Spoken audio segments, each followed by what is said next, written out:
चुनावी माहौल है और 7वें चरण का आगाज है और 1 तारीख को यहाँ पर बनारस में मतदान होने हैं। लेकिन उससे पहले मुद्दा है विकास की कौन सी नई इबारत लिखी गई है, तो दूसरी तरफ मुद्दा है कि आखिर रोजगार पर चुप्पी क्यों साधी गई है। एक तरफ तानाशाही हटाने की बात है तो दूसरी तरफ 2047 के तक विकसित भारत की बात है। लेकिन अगर हम बनारस की बात करते हैं और बनारस की तख्ती पर कितने विकास की इबारतें लिखी गई हैं उस पर सवाल करते हैं तो यकीनन मौजूदा अगर देखा जाए 2 बार से यहाँ पर सांसद नरेंद्र मोदी के द्वारा कितना काम कराया गया है ये भी सवाल बनता है। तो दूसरी तरफ विपक्ष जो लगातार आरोप लगा रही है वो भी सवाल बरकरार है। लेकिन इस बीच यहाँ की जनता, यहाँ की आवाम क्या कुछ कहती है, वो किस ओर जाती हुई दिख रही है, क्या कुछ उसके मन में है, वो जानना भी जरूरी होता है। तो चलिए आइए चलते हैं और लोगों से बात करने की कोशिश करते हैं, क्योंकि जब से हम यहाँ पर आए हैं, बीते 3-4 दिन से हम यहाँ पर कवर कर रहे हैं, तो कई सारी चीजें देखने को मिली हैं। कई ऐसे मुद्दे हैं जिस पर लोग खुलकर बोल भी रहे हैं, तो कुछ लोग कैमरे के आगे बात करने से भी डर रहे हैं। अब क्या कुछ है वो बात, आइए चलते हैं यहीं की जनता से करते हैं, जानने की कोशिश करते हैं। क्या नाम है आपका? संदीप जी, यहाँ के रहने वाले हैं आप? हाँ जी। कितना बदल गया है बनारस? मैम, बदलने के लिए तो परिवर्तन ही प्रकृति का शाश्वत नियम है। तो जैसे जैसे समाज बढ़ेगा, जैसे जैसे हमारा कैलेंडर बढ़ेगा, वैसे वैसे थोड़ा थोड़ा परिवर्तन तो होगा ही। तो क्या इस बार 2024 में परिवर्तन होगा? कुछ नहीं परिवर्तन हुआ है। जिस हिसाब से हमारी जो है 10 साल में ये लोग जो है परिवर्तन होना चाहिए था उस हिसाब से नहीं हुआ है। थोड़ा मोड़ा परिवर्तन तो होगा ही। परिवर्तन तो हमारे आपके घर में भी थोड़ा बहुत होता है, तो इसका मतलब थोड़ी विकास हो रहा है। इनका मुद्दा है सत्ता परिवर्तन। हाँ, मैं बात कर रही हूँ कि सत्ता परिवर्तन 2024 में होगा कि नहीं।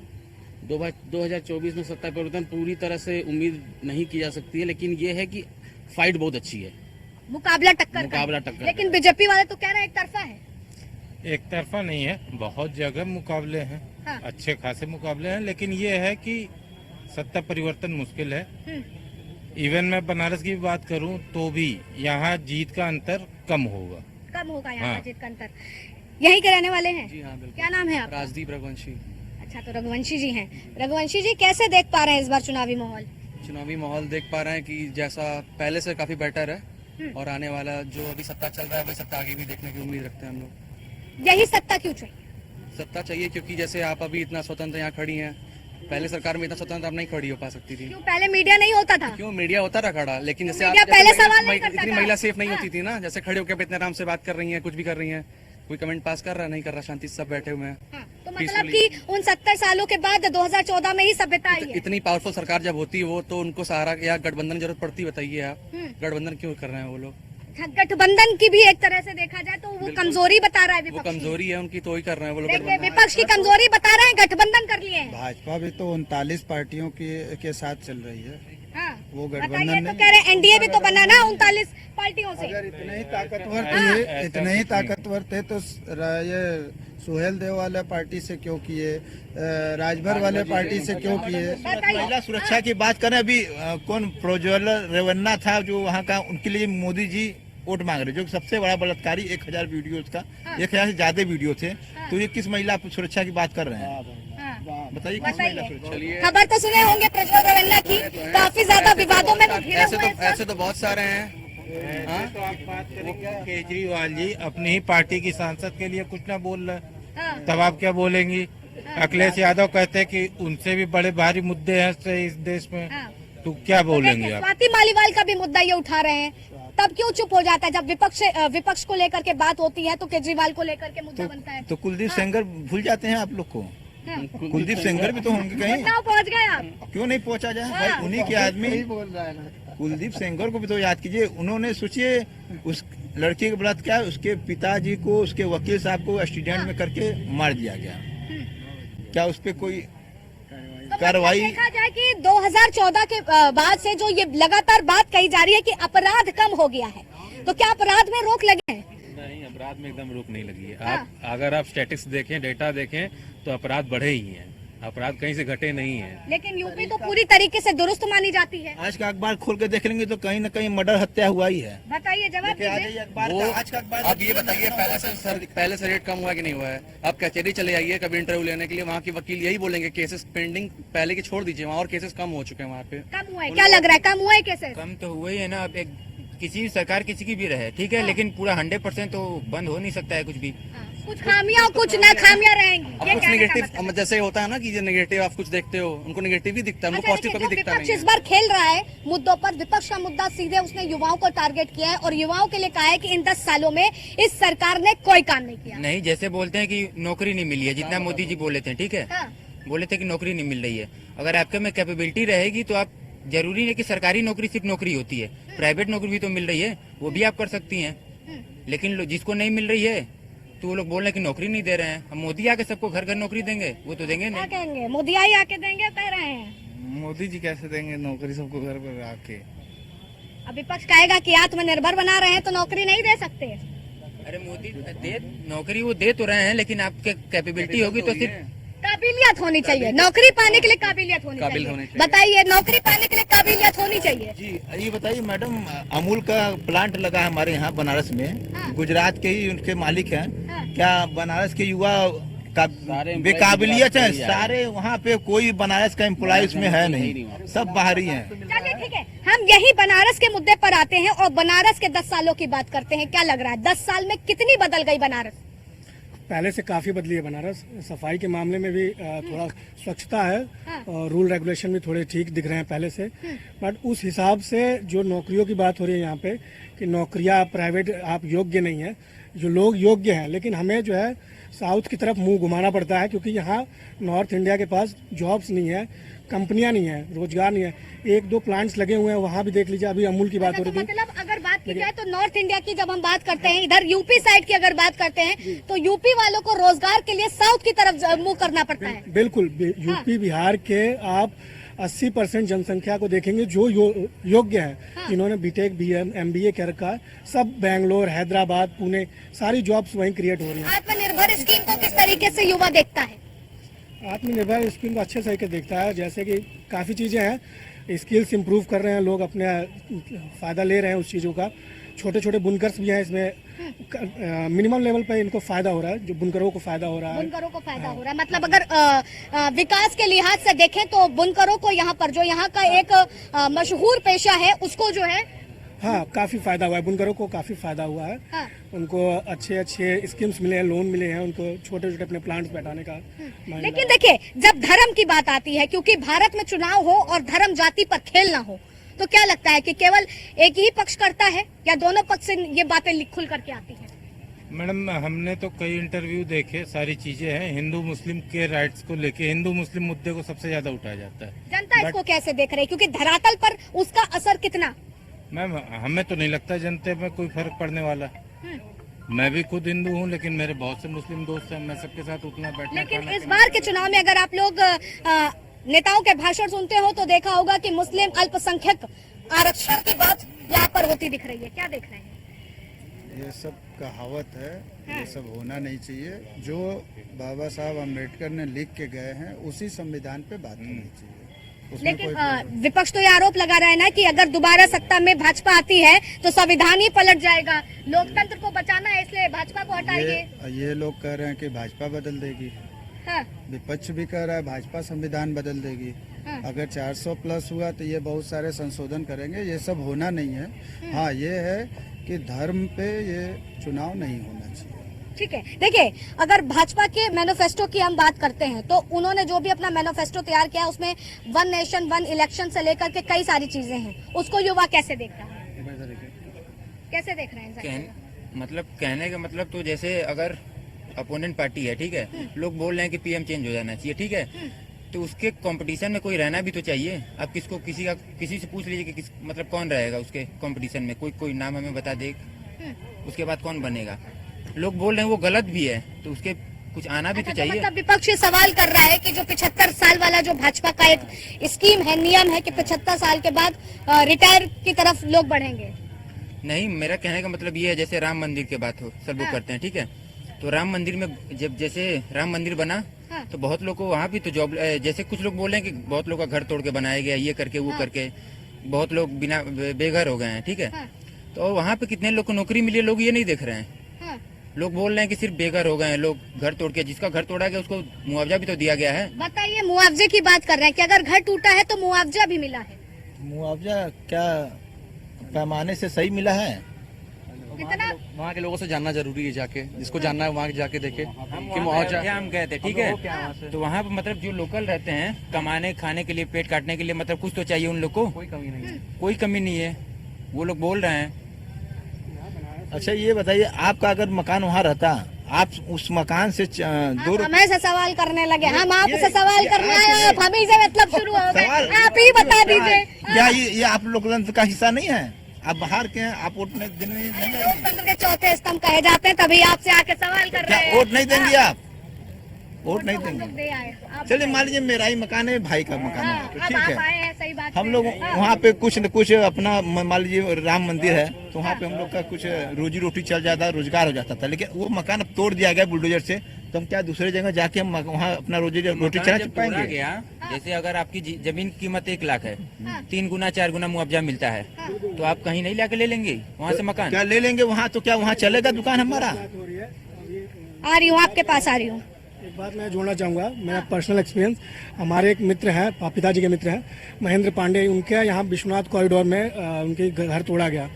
उनका छोटा सा ही मकान था, उससे लगभग उनके 50 लोगों का परिवार, उनके रिश्तेदार, उनके घर परिवार, बाल बच्चे, बेटे, सबका परिवार चलता था। उनका मकान तोड़ा गया, उनसे कागज मांगा गया, उन्होंने कागज पेश भी किया। उसके बाद भी उनको वादा किया गया कि आपको जिसके बदले में दिया जाएगा। एक तो काफ़ी दूर दिया गया और ऊपर से अभी तक उनको मिला नहीं है मकान। अभी भी वो किराए के मकान में रह रहे हैं। तो इस तरीके से तो काम हो रहा है गवर्नमेंट में।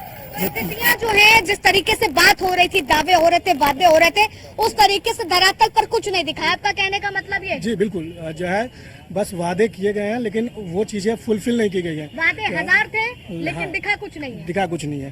ठीक ऊपर से है, आइए और लोगों से जान लेते, क्या लग रहा है कि इस बार परिवर्तन होना चाहिए? मैडम परिवर्तन तो बेशक होगा इस बार, इसलिए कि जिस तरीके से प्रियंका गांधी और हमारी भाभी डिम्पल यादव ने परिवर्तन रोड शो किया है। तो कह ले ननद भौजाई का रिश्ता जो है देखने को मिल गया यहाँ पे। देखिए, हाँ। अब देखिए किसी से अगर बिना मतलब बिना स्वार्थ के कोई रिश्ता जोड़ रहा है तो कुछ बात होगी ना मैडम। हाँ। अब आप जैसे कि यहाँ बात सुनिए भाई, मेरी बात सुनिए, तो ये बात ही नहीं होती है। विकास के बारे में कहाँ बात होती है? जिसे कहा गया ना कि भाई तो भैया ने कहा, तो 2047 को विकसित करना है भारत जी। भैया ने कहा ना कि वहाँ पे लोगों का घर तोड़ दिया गया और 1 लाख की जगह 3 लाख दे दिया गया। हाँ। अगर हम आपका चलता चलाता रोजगार तोड़ के आपको 50 लाख दे कि जाइए दूसरी जगह दुकान खोल लीजिए, तो क्या आप एक्सेप्ट करेंगे उस चीज को? बताइए, जवाब है इसका किसी के पास? मेरे पास है। हाँ, बताइए। अगर मेरा यहीं पे घर है, ठीक है, हाँ। तोड़ दिया गया उसको। अगर मेरा कोई बिजनेस है, उससे हम 1 लाख कमा रहे हैं, ठीक है, हाँ। उसके बाद हमको 50 लाख दे दिया गया और बोला जाएगा कि मतलब दूसरे जगह, तो पैसा तो हमको मिल रहा है। आजकल पैसे से दुनिया चल रही है। पैसे से दुनिया चल रही है। इनका देखिए, इनका कहना है कि जिसका जहाँ पर व्यापार है, अगर उसका व्यापार वहाँ से हटा करके, बता रहे हैं, थोड़ा सा मुश्किल होगा कि मतलब दूसरे जगह जाकर मतलब करने में थोड़ा सा मुश्किल होगा, लेकिन लोकतंत्र किस बात का है? हमें आपसे नुकसान मिल रहा है, तो फिर हम किस बात का हम आपको वोट दे करके आपको बनाए, आपको गद्दी दिए, आपको सीट दिए, आप हमें बेघर कर देते हो, आप हमको 50 लाख दे देते हो। हमारे घर में कमाने वाला हमारा बाप है, आप उसकी जान ले लोगे, हमको 5 लाख रुपया दे दोगे? कैमरे पे नहीं, आप हमारे बाप, हमारा कमाने वाला हमारा बाप है भैया, सुन लीजिए, हमारे बाप को आप मार दीजिए और उसके बाद मुआवजे के रूप में हमको 5 लाख रुपया दे दीजिए, तो उस पैसे को कितना दिन हम देखेंगे? जो सुकून हमारा बाप हमको देगा, पैसा तो देगा नहीं। कहने का मेरा यही मतलब है कि आप मेरे घर को तोड़ दिए, आप मेरा वो रोजगार खत्म कर दिए और खत्म करने के बाद हमको 3 गुना भी पैसा आप दे देते हो, तो मैं उससे वो लाभ नहीं उठा पाऊंगा जो जहाँ से मैं उठा रहा था। मैं भगवान तो हूँ नहीं, तो मुझे मालूम है मैं दूसरी जगह व्यापार करूंगा, वहाँ से मुझे 2000 की रोज आमदनी होगी। मैं ये जान तो नहीं रहा हूँ, ये मेरी किस्मत है, यहाँ से चल रहा था। हो सकता है वहाँ से ना चले। सकारात्मक सोचना ही क्यों है? क्या पता वहाँ पे सकारात्मक चीज हो जाए। सबके साथ तो नहीं हो सकती ना मैडम। हाँ।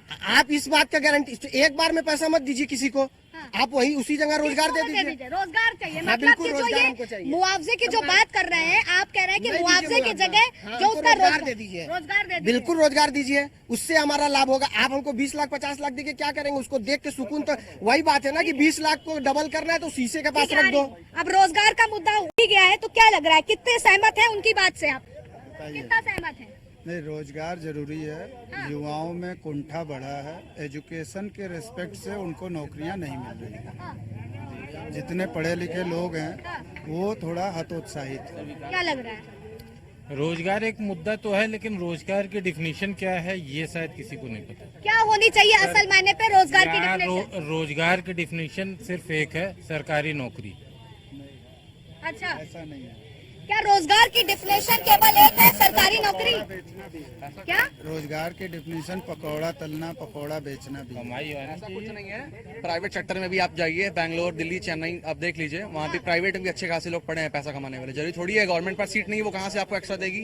अगर सीट बेंगलोर जाने की जो लड़का यहाँ पे माँ बाप का सेवा करेगा, इकलौता लड़का है, वो घर पे माँ बाप को बूढ़ा छोड़ करके और चला जाए बेंगलोर और दिल्ली, उससे बढ़िया है कि अपने घर पे वो 100 रुपया कमाए रोज, लेकिन यहाँ रोजगार मिलना चाहिए। क्या लगता है रोजगार की डिफिनेशन यहाँ के लिए क्या केवल सरकारी नौकरी है या आत्मनिर्भर की जो योजना भाजपा की तरफ से लाई गई वो भी है? नहीं, मेरा कहने का मतलब ये है, भाजपा मैडम, आ रही हूँ आपके पास, आ रही हूँ, रुकिए जरा। उन्हें कहाँ दे रहे हैं ये लोग? आप बताइए ना। आप कह रहे हैं, भैया ने कहा कि रोजगार सीटें कम है। आप बताइए, यूपी पुलिस की सीटें आई थी ना, यूपी पुलिस में क्या हुआ आप उसको ये बता दीजिए। नहीं भैया ठीक है, आप 60 लाख सीटें आई, 60 सोचो ने आवेदन किया, 400 गुणे 60,000 कर लीजिए, कितना पैसा आ रहा है? उसका पैसा कहाँ गया? जवाब है सरकार के पास? बताइए, जवाब है आपके पास? पैसा गया कहाँ? जवाब है? किसके बैंक खाते में गया, इसका जवाब दीजिए। किसके खाते में गया, ये सब चीज तो सरकार के खाते में जाएगा तो पता ही है। थोड़ा आगे आइए तब ना बोलेंगे। अरे हम आगे आ जा रहे हैं। रोजगार कहने का मतलब सिर्फ सरकारी नौकरी नहीं होती है, हम पहले भी बोल चुके हैं, ठीक है। अगर आपके में कैपेबिलिटी होगी तो आप कहीं भी कर सकती हैं। बिजनेस आप अपने से करेंगी ना। अगर आपके पास है ना माइक लेके आप कर रही हैं, मतलब सारे एग्जाम्पल आज हम ही पर दिए जाएंगे। जो कैपेबल नहीं वो घूम रहा है इधर उधर, है ना। स्पोर्ट्स कोटा भी तो है लोगों के पास, जरूरी थोड़ी है। वो जो युवा भाई बैठे हैं वो कह रहे हैं कि आत्मनिर्भर की योजना लाई गई तो आत्मनिर्भर हमको बनने ही कहाँ दिया गया? आज ये बताइए, बनने दिया। अगर सुनिए, आप ये करना चाह रही है ना, न्यूज रिपोर्टिंग कर रही है ना, तो कोई रोक टोक है? आप अपने से कर रही है ना, आपको आत्मनिर्भर नहीं बनने दिया जा रहा है। कोई रोका है आपको करने से? बताइए। ये लड़का देगा। हमारा कहने का सिर्फ एक, देखिए बात सिर्फ इतनी सी है कि सरकारी नौकरी, सही बात है, एक मुद्दा सरकारी नौकरी ही नहीं है, हमें दूसरे भी लाइन में जाना चाहिए। अगर हम उस काबिल हैं, अगर हम पढ़ाई कर रहे हैं तो हमको नौकरी दिया जाएगा ना। अब सब पढ़ाई अगर इतनी आसान होती तो रिक्शा चलाने वाला भी पढ़ाई करता। पढ़ाई इतनी आसान तो होती नहीं है। अब लोग पढ़ लिख के बीटेक करके मेरा 10 साल में शिक्षा स्तर कहाँ पर गया? अरे शिक्षा बात ही मत कीजिए। एक मिनट, हम आपको सब बताएंगे, आपको सब बताएंगे भैया, आप परेशान न होइए, मैं आपको सब बताऊंगा। कहने का मतलब सिर्फ ये है कि जो भी लड़का मेहनत कर रहा है, जो उस लायक है, अच्छा इसमें 60,000 सीटों में और 60 लाख के आवेदन में कोई पढ़ने वाला बच्चा नहीं होगा? उसका तो समय खराब हुआ ना मैडम। उसके समय की जिम्मेदारी कौन लेगा? उसका समय आगे चला जाएगा, उसकी एज निकल जाएगी, कहाँ से बनेगा पुलिस? किसी का समय बर्बाद नहीं हो रहा है, ठीक है। समय रिक्शा चलाने को मजबूर होगा। वो देखिए, टेट के सरकारी टीचर जो होते हैं, टेट के एग्जाम देते हैं ना टीचर बनने के लिए, उन एग्जाम कैंसिल हो गया, ठीक है। अगर आपके में कैपेबिलिटी होगी तो सिर्फ सरकारी प्राइवेट टीचर नहीं है, सरकारी नौकरी है, प्राइवेट टीचर नहीं है। 5,000 रुपए में आप चला लेंगी घर अपना? 5,000 बच्चों की फीस है। अरे क्या बात कर रहे हैं आप? 5,000 रुपए सैलरी है। चलिए ठीक है, इस बार आखिरी सवाल लूंगी, खत्म करेंगे इसको। 400 पार होगा? बिल्कुल होगा। 4 को आएगा रिजल्ट, देख लीजिएगा। कोई 400 टक्कर में पार नहीं है। 150 पार होना मुश्किल हो जाएगा। 150 पार मुश्किल होगा। इनसे लिखवा लीजिए, हमसे भी लिखवा लीजिए आप। इंडिया जीतेगा, मुझे इंडिया हारेगा, इंडिया जीतेगा, इंडिया अलायंस जीतेगा इस बार। कहने का देखिए सिर्फ एक बात है, यहाँ पे कोई बोल रहे इंडिया है ना, ये इंडिया आपका अरे ये हमारा वो इंडिया वाला नहीं है, ये हमारा भारत वाला इंडिया है। हाँ, तो वही वाला इंडिया है, वही वाला इंडिया है, ये वही वाला इंडिया का ये अंश है। क्या लग रहा है 400 पार होगा? 400 पार होगा या नहीं होगा ये तो सही मायने में भैया ने कहा कि 4 तारीख को ही मालूम चलेगा। तो हम बोल के क्या करेंगे? जो सही होगा वो आ जाएगा। लेकिन इनका एक जो इतने 2014 से चल रहा है, इनकी रणनीति जो चल रही है उसी पे देखिए, कोई कुछ कर तो नहीं पाएगा, बस चिल्लाने को 400 पार 400 पार दावेदारी ठोक सकते हैं। क्या लग रहा है? 400 पार नहीं हो पाएगा। नहीं हो पाएगा, करीब असंभव है। क्या लग रहा है 400 पार होगा? हमको तो लग रहा है 400 पार हो जाएगा। 400 पार हो जाएगा। क्या लग रहा है 400 पार होगा इस बार? नहीं होगा। तो देखिए 400 पार जो है नहीं होगा। यहाँ की जनता है किस तरीके से कहती हुई नजर आ रही है। बनारस की जनता है, बनारस किस तरफ से, बनारस की जो फिजा है वो किस और जाती दिख रही है आपके सामने। फिलहाल तब तक के लिए आप बने रहे न्यूज़ 1 इंडिया पर। कैमरा पर्सन रविकांत के साथ आस्था।